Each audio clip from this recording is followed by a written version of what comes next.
Hello and welcome to TVS Correspondent, where we take a glimpse of what's happening in the United States and around the world. Now, here with me, Sheryl, and with me here is our correspondent for the United States of America, who is now in Washington, D.C., Alfian Zaini. Alfian, how are you doing today? I'm doing fantastic. It's a fabulous day today, as you can see. It's one of the days in winter that you have just a little bit of sun coming out. That's fantastic to hear, Alfian, and it's great to see that you're having a wonderful scenery right there. Now, Alfian, we are going to head start on the milestone in the United States. As one of the tech market's conglomerate brand, Apple, we heard, is making a striking capitalization in the economic landscape there.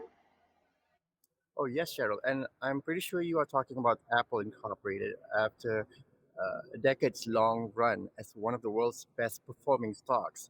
Apple Incorporated is on the verge of reaching 3 trillion in market value. Now, that's bigger than the entire German equity market or the UK economy, Cheryl. Right, and I heard Alfian word is getting around the tech giant nears this market capitalization and is in the midst of launching an augmented reality product. Is that true?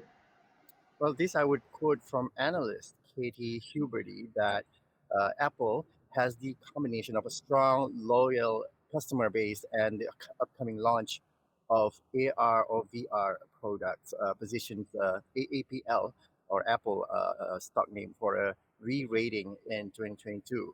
On the other hand, the iPhone maker needs to rise just another 6% to become the first company to achieve the milestone less than 4 years after it first surpassed $1 trillion. Shares of Apple were up 1.6% at $174, which means they need to be traded at $182.85 to hit the mark and kept a strong rally that has been powered by investors betting on its brand and viewing it as a comparative safe haven, Cheryl.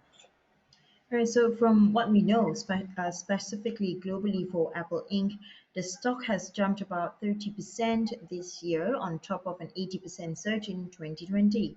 Now, in comparison, has Apple has 25% for the period. So, what do you know about this update, Alfian? Yes, it appears in the trillion dollar club. For example, like Microsoft, Amazon, Alphabet, and Tesla have all gained between 10% and 70%. Apple hit the $1 trillion in market capitalization in 2018 and took 2 years uh, to double that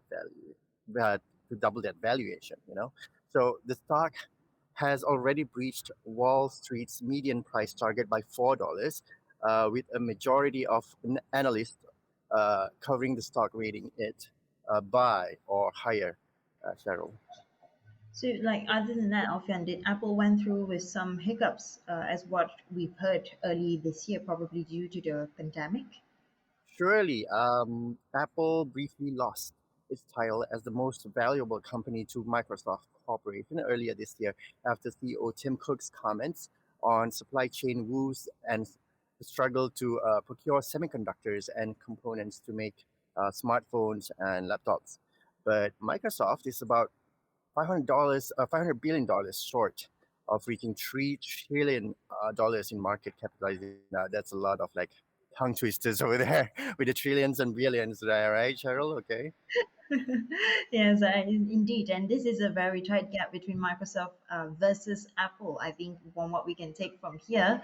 And it's amazing to know that Apple Inc., the original company in the United States, is making a $3 trillion mark. Another milestone for that, and I'm pretty sure it's the most favorite brand among everyone.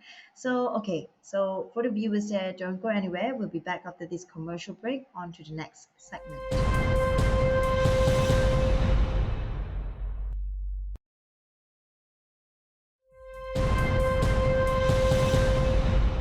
And we are back onto the updates now. Previously, last week on the last segment, Alfian, on the Michigan school shooting, if our viewers here can recall, the suit is against Ethan Crumbley, a 15-year-old student who is being held without bail after being charged as an adult in the deadliest U.S. school shooting.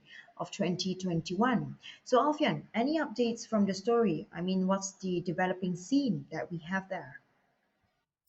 Certainly, Cheryl. So, what I would describe this as entirely preventable, right? So, the deadly shooting at a Michigan high school that authorities have said was carried out by a 15-year-old boy was according to a lawsuit seeking $100 million in damages filed on Thursday against the school district and its officials on behalf of two sisters who survived the rampage. So, Right. So last week we managed to have the details on the fact of the initial case. However, some say the lawsuit lists other actions by school employees, including the failure to involve the campus safety officer in a meeting with Crumbly and his parents on the day of the shooting. But what are the other facts of the case from what you can gather there, Alfia? right, Cheryl. Just a recap, right? So, four students were killed in the November 30th shooting at Oxford High School in suburban Oakland County, some 30 miles away or 48 kilometers northwest of Detroit, Michigan. The suit faulted the school district superintendent and school principal for assuring parents of the school safety, despite knowing of disturbing social media posts and an online ammunition search by the accused shooter. The 44-page lawsuit was filed in federal court on behalf of Riley Franz, a 17-year-old, who was shot in the neck, and her sister Bella, 14, who was next to her at the time. Right. So their parents, Jeffrey and Brandy Franz, also are plaintiffs in the lawsuit. Riley Franz was among the six students, and the teacher seriously injured in the gunfire.